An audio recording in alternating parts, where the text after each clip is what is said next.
Take a moment to think about something you've done every week for the past 6 years. Got it? It's probably something you love doing, it's personally meaningful, and likely helps both expand your world and I hope enhance the lives of those in your community. That's what the Catalyst 360 podcast has been for me. 289 consecutive weekly episodes over the past 6+ years. It's incredible to have the opportunity to speak to some of the best and brightest individuals on the planet, and an honor to have you spend a portion of your week with me, so thank you. I hope it's making a difference for you and those in your circle of influence, whether that's employee team members, coaching clients, friends, family members, or others. But sometimes it's important to mix things up a bit, right? I hope you're nodding your head and saying, yeah, it is important sometimes.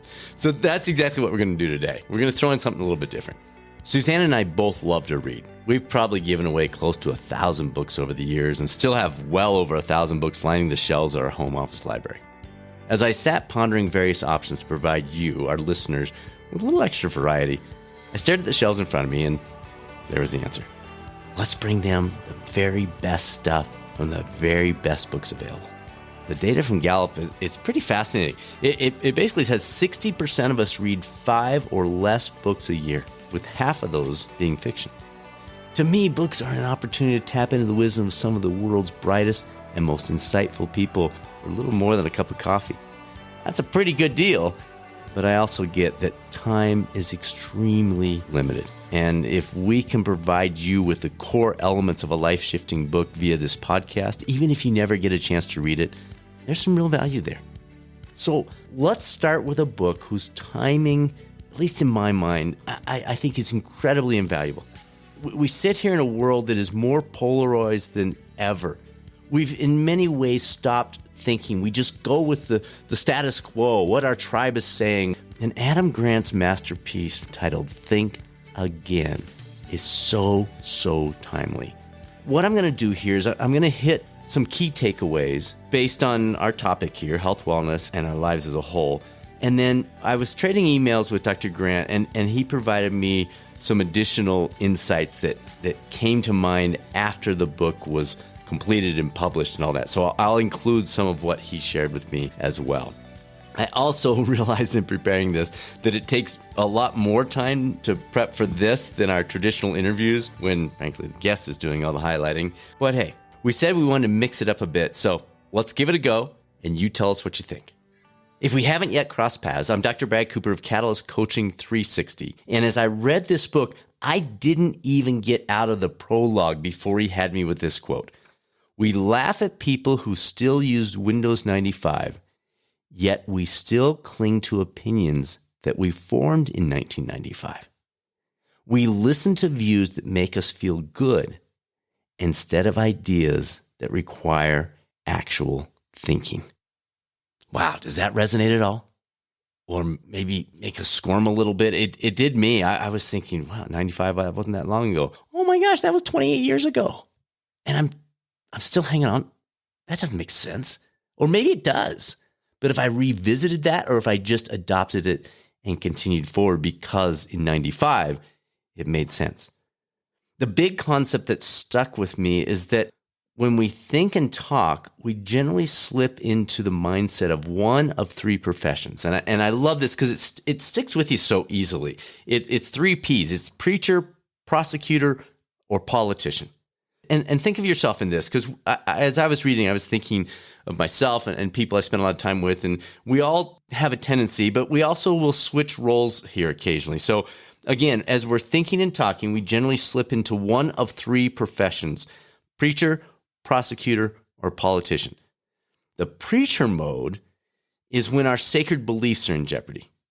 This can be religious oriented, but it may not be. It may be diet oriented or exercise oriented or sleep pattern, or you name it. I mean, in health and wellness, we live in a world with a lot of preachers out there. So this is a very, very, very common one. So when those sacred beliefs are in quotes, are in jeopardy, we deliver sermons to protect and promote our ideals. The prosecutor piece kicks in when we recognize flaws in other people's reasoning. We're looking to prove them wrong and win our case. And then the politician mode is when we're seeking to win over an audience, trying to garner the approval of those around us.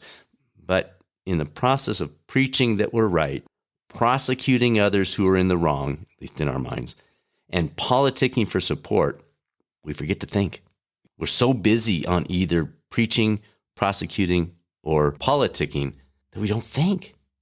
So Grant then, after he presents that, he goes into an alternative option. And this is the one I want to encourage you to join me on this path. And it's frankly why we started this podcast in the first place 6 years ago. And that alternative option is the scientist. And no, he's not suggesting we need to go back and take chemistry class or memorize the periodic table. He clarifies that being a scientist it's a frame of mind. It's a way of thinking that any of us can pursue. It differs from preaching, prosecuting, and politicking. We move into the scientist mode not when we earn some specific degree, but rather when we're openly searching for the truth. And when it comes to health and wellness, we could definitely benefit from that approach, couldn't we? Searching for the truth isn't leaning in on charismatic speakers, conspiracy theories, popular opinion, headlines. We talk a lot about headlines and fads here on the podcast. Rather, scientific thinking favors, and I'm going to say this slowly because it's important. Scientific thinking favors humility over pride, doubt over certainty, and curiosity over closure. Let me say that again.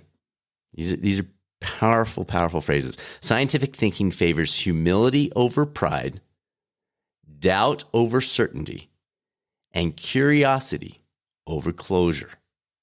Wow. He presents a couple of images, and obviously you can't see those. We're doing this on the podcast versus the YouTube coaching channel, but I'll go through these and I think you'll be able to catch them because they're pretty straightforward. The rethinking cycle that we're encouraged to absorb is very different from the overconfidence cycle, which I will admit I fall into consistently. Susanna can back that up, and maybe you do too. So let me walk you through these two and you can see the differences. So the rethinking cycle starts with humility. Just that alone. If you miss the whole rest of the rethinking cycle and you just think, okay, we start with humility. We don't start with, I've got this, I know this, I'm the smartest person in the room, etc. It's a beginning phase of humility, which then leads to potential doubt. We're opening that door to maybe I don't have this figured out. That then leads to curiosity. Well, if I don't have it figured out, what might be some alternatives? What might the research be leading us toward? And then that leads to discovery. And then the cycle repeats. So we discover that. And that's what a scientist does. A scientist, those of you who this may be a new concept for, you may think science is all about proving the status quo. Science is the opposite. The entire focus of a true scientist is to disprove the previous thought. That is the goal of a research study, is to look for the holes. It's to figure out what is different than what we thought was correct. And that's what this rethinking cycle looks like. Humility leads to doubt or openness to doubt because you're being humble. That then leads to this curiosity and then discovery. And folks, be careful here because this can be misinterpreted. There are so many resources by non-credible individuals, people who are quite charismatic, that are just spouting opinions, not actual data. And so that's where we've got to be careful, even with this rethinking cycle, because that curiosity, if we run down a rabbit trail of something that has no backing except a charismatic person, then this process doesn't help us. We need to lean in on the data, and that's what a scientist does. So the rethinking cycle, humility leads to doubt that opens the door to curiosity and discovery. And then that repeats. The overconfidence cycle, which again, raising my hand, yes, fall prey to this consistently. It begins with pride. I've got this. Like, I've done my homework. I know this. We talked about Windows 95. It's in there. I've been doing it this way. It's working. So pride leading to conviction. It works so well. It's absolutely correct. I've got this conviction about it. And then that leads to these biases. And we've done plenty of episodes in the past on biases. The two primary ones here are confirmation and desirability biases. We're so convinced because our pride leads to that conviction that we then seek out confirmation bias, desirability bias. That just means we're looking, we don't even have to look. We automatically see those things that support our position, our conviction, and that validates where we were, which just increases the level of pride and conviction. Rinse and repeat. So pride, conviction, confirmation, desirability biases leads to validation, incorrect validation, but validation nonetheless, rinse and repeat. He points out the core starting point for rethinking, humility, is often misunderstood. It's not about having low self-confidence. That's not it at all. Rather, it's from the Latin root meaning from the earth. It's about being grounded, recognizing we are all fallible, we all have room to learn and grow. Being reasonable literally means that we can be reasoned with. That's so simple. Of course it means that. But we miss that. When we say be reasonable, it doesn't mean agree with me. It means let us sit and reason, that there's a discussion to be had, that the preacher, prosecutor, politician options are kept over to the side. When we're in a heated discussion, it can make good sense for us to ask both ourselves and the person we're having the discussion with, what evidence would change your mind? Or what evidence would change my mind?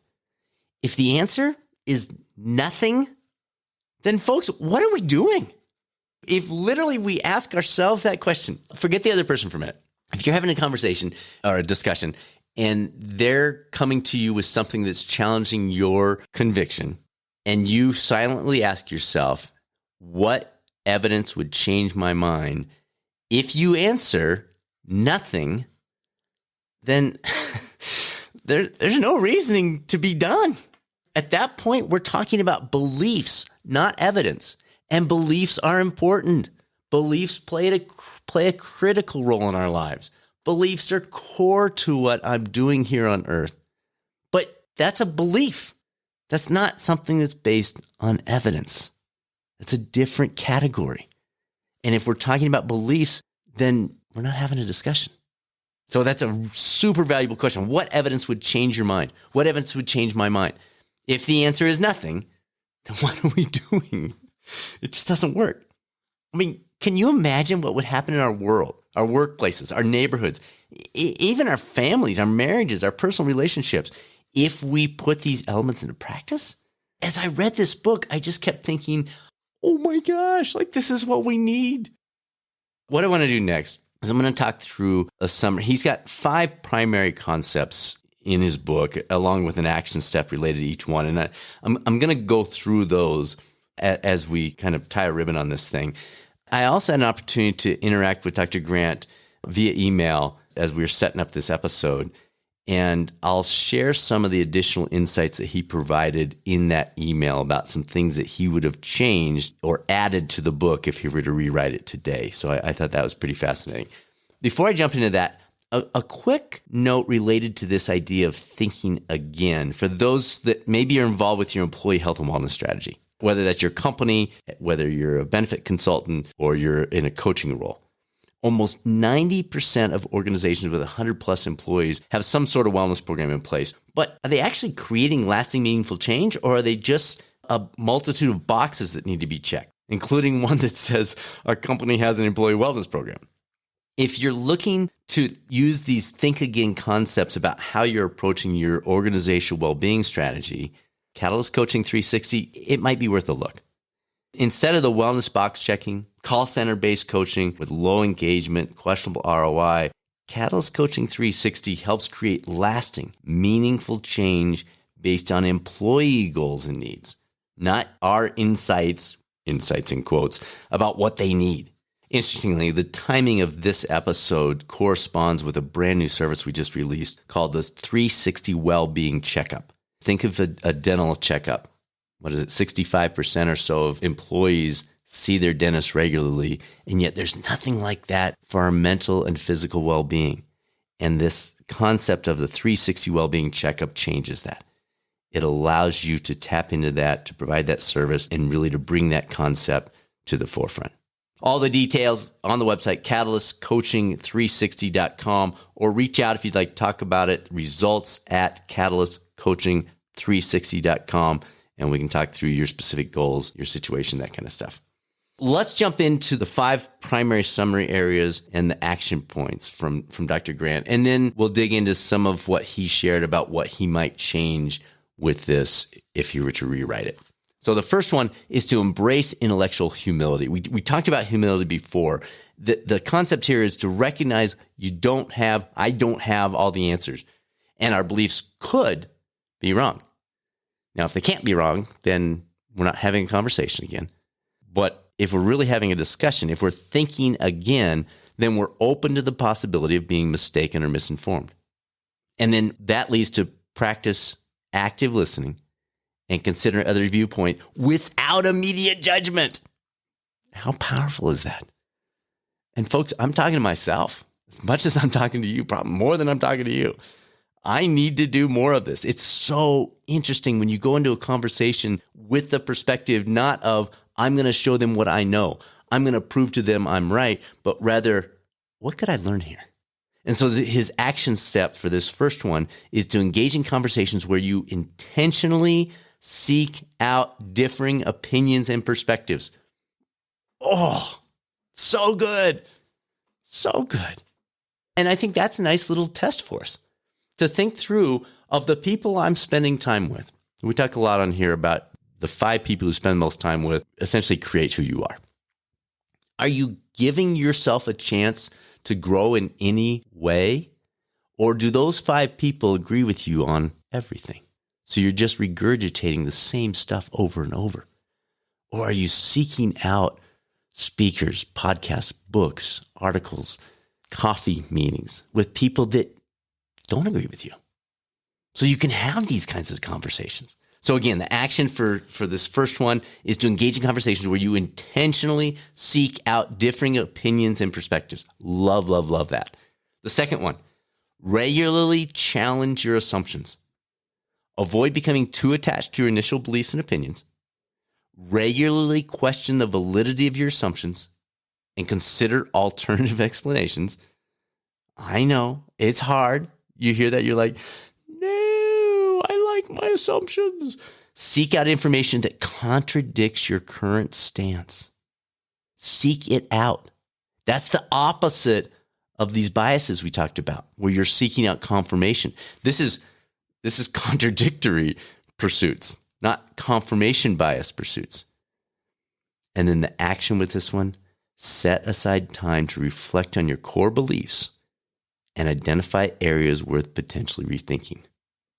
Whoa, maybe you just hit pause on this thing right now and just take a moment. Maybe you're out for a walk. Maybe you're driving the car. Can you identify one core belief, one identity about yourself or the world or your politics or your city or your job or group that you spend time or avoid that might be worth rethinking? I mean, if we can't even identify that, what's the likelihood that we're actually going to rethink, right? We've got to open our eyes to the possibilities of, I would like to rethink this one. That's a great starting point. Number 3, encourage constructive, and yes, I'm pausing on purpose, disagreements. Encourage constructive disagreements. With this one, you're cultivating an environment where dissenting opinions are welcomed and valued. Not just preaching to the choir, not just, oh yeah, I'm getting together with Joe because Joe and I agree on everything. It's awesome. That's not awesome. That's just getting stuck in the mud. I want to get together with this other person who says, Brad, I don't know. Your thoughts on that, whatever. Running training system, workout pursuit, investment ideas, health and wellness as a whole, the way we run our company. You can just keep going down the list. Cultivate an environment where dissenting opinions are welcomed and valued.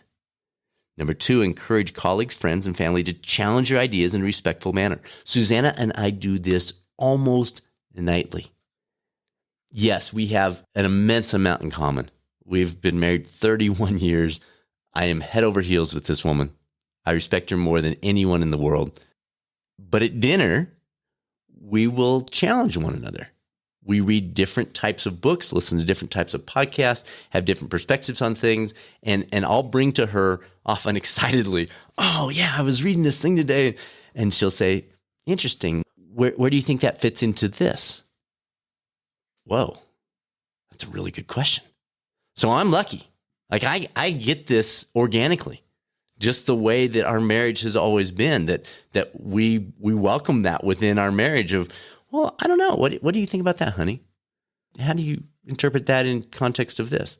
And again, we're benefiting from the fact that she and I are reading and listening to completely different writers and speakers and that kind of thing. So we're able to bring those different perspectives. But I need to look for it beyond that one relationship. But it's a great starting point. So maybe who is that person for you that you can say, I want you to challenge my ideas. I don't want you to just nod your head and say, yep, that's a great idea, Brad. Good thinking. The next step in this one is to engage in debates that focus on finding the best solution, not winning an argument. Wait, what? Now, we don't mean debates like getting up on stage and, doing a show. That's completely different. That's not really a debate. That's a show. That's entertainment. We're talking about when you converse with somebody, whether it's work, play, health and wellness stuff, relationships, family stuff, that you're looking for the best solution, not winning an argument. That comes back to that cycle we talked about earlier, doesn't it? You come in with humility. My answer may not be right. My approach may not be right. My belief may not be right. Let's figure out the best solution, not Brad's got to win. So the action step for this one, again, the headline was encourage constructive disagreements. The action is foster open discussions by, this one's going to hurt, folks, inviting diverse perspectives during personal and professional interactions. Invite. Don't stumble across, although that's not a bad thing either, but actually seek out differing opinions, diverse perspectives, and then really listen with that humility. The fourth of the 5 is to develop a growth mindset. You hear a lot about that phrase, growth mindset. He brings it in this way. Embrace the idea that intelligence and beliefs are not fixed. They can be developed and refined. What I think today, I can develop that further, refine that further, maybe change that completely tomorrow. Number 2, view challenges and failures as opportunities for learning and growth. And number 3, this one's hard. Avoid seeking affirmation and instead seek out feedback for improvement. One of the things, when you talk to Dr. Grant, one of the things that he'll ask you after a conversation is, what do you think I could rethink based on what you know about me? Wow. What if we were all willing to ask that question? That's developing the growth mindset. And then the action tied to that, the action step, embrace new skills and hobbies. Don't shy away from areas where you might initially struggle. Oh, that is hard for me. I want to come in and have practiced it and prepared for it. In fact, I was actually just talking to one of my son-in-laws about this. He's really good about putting himself out there and trying new things that I would not. I would want to be ready and prepared and practice. And he's like, sure, I'll give it a go. I mean, the one that brought the conversation up is he's participating in something called the Highland Games next weekend, and we're going to go see him compete. And that's like this Scottish competition of events that none of us have ever done. Like this guy was a great athlete in high school, but he never threw these giant posts in the air and tried to huck this thing up over a pole. And like, it's unusual stuff. And he didn't prep for 3 months. He got together with his buddy who does this regularly, like 2 days beforehand, and tried it out and then went and competed. And I'm just like, wow, Colby, I don't know how you do that, buddy, because I would want so much more prep. But he's willing to pursue that growth mindset. He's embracing new skills and hobbies. He doesn't shy away from areas where he might initially struggle. I do. I need to grow more in that area. So that brings us to the 5th, and that's practice rethinking rituals. Practice. This is not just going to come because we chatted about it for a half hour. It's not even going to come because you pick up his book and read it. We need to develop these practices. So some of the practices he suggests are to incorporate something that encourage you to reconsider your thoughts or decisions on a regular basis. So maybe that's something as simple as a Post-it note on your computer that says rethink. Maybe it's a wallpaper on your phone that says reconsider. I don't know what works for you, but something that creates that regular practice. Next one he suggests is to conduct pre-mortems by imagining potential failures or obstacles before making a decision. So we don't just, boom, make it automatically. We consider what might happen from this, what obstacles might occur. And then we engage in active perspective taking, imagining how someone with opposing views might see this situation. The old walk a mile in someone else's shoes, right? But I'm looking for you to put their socks on too. So we're really engaging in this active perspective taking. So the action he ties into this number 5 is to set aside time each week for reflection, journaling, and or discussing important decisions. We have talked about journaling quite a bit on here. We actually had a whole episode. You can search for it. Just look up Catalyst 360 journaling, and you'll hear a whole episode on a new approach to journaling. And one of the things from that episode that might fit very nicely in here is I think we put too much pressure on ourselves when it comes to journaling. It's often, I need to write a page a day or half page a day or 2 pages a day. No, you don't. What I shared in that episode is if you'll just sit quietly for 5 to 10 minutes with your journal open and a pen, if nothing comes, that's journaling. You've taken the time to reflect. Usually something will, but that's that pausing, putting the phone aside, stepping away from the computer and the Netflix, and just taking that time to reflect. And he talks about that is so, so valuable when it comes to this idea of rethinking. So that brings us to Adam's rethinking. Again, he and I had a little discourse via email leading up to this episode. And one of the things I asked him was, if you were to write it again 2 years later, what would you change? What have you learned? What would you add? Here's what he said. I'm still rethinking. One key question is what to rethink. The case for being quick to rethink taken for granted assumptions, intuitions, and opinions is clear. It's less obvious, however, how we should approach deeper knowledge, core beliefs, sacred values. On the one hand, it would be a mistake to recklessly abandon what's core to your sense of self. I'd hate to see you walk away from a good job after one bad day or a good marriage after one bad fight. On the other hand, sometimes our most important rethinking happens when we question the ideas and ideals that we've been most reluctant to give up. Failing to reconsider, and he puts this in quotes, settled science has stalled progress far too many times in history. A second dilemma is when to think again. Before making a decision, it's worth considering 2 questions. How high are the stakes? And how reversible is it? If a choice is inconsequential, it makes sense to be decisive. The early bird gets the worm. If you're about to walk through a revolving door, it's fine to act quickly. You can rethink it later. But if the stakes are high and the door is going to lock behind you, it pays to do your rethinking up front. It really matters, and it won't be so easy to undo. A third puzzle is how much rethinking to do. Yes, overthinking is a problem, but underthinking is a bigger problem. I feel for people who get stuck in analysis paralysis. I worry about people who don't do the analysis in the first place. I'd rather see you embrace the discomfort of doubt than live with the regret of foolish conviction. Love that phrase, foolish conviction. For me, the difference between reflection and rumination is whether you're still learning. Oh, wow. Let me reread that. For me, the difference between reflection and rumination is whether you're still learning. If you're pondering a familiar problem without gaining fresh insights, it's time to seek new information or reach out to your challenge network. Wow. Thank you, Adam. Folks, that's a wrap. Thank you for joining us for this special episode. If you liked it, please pass it along to a friend and let us know. Maybe we'll bring back a similar version on a different book in the future.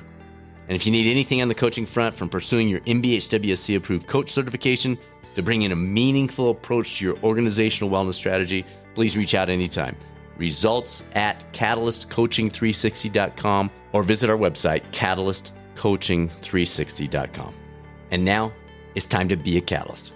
This is Catalyst Coaching 360's Dr. Brad Cooper. Make it a great rest of your week, and I'll speak with you soon on the next episode of the Catalyst 360 podcast, or maybe over on the YouTube coaching channel.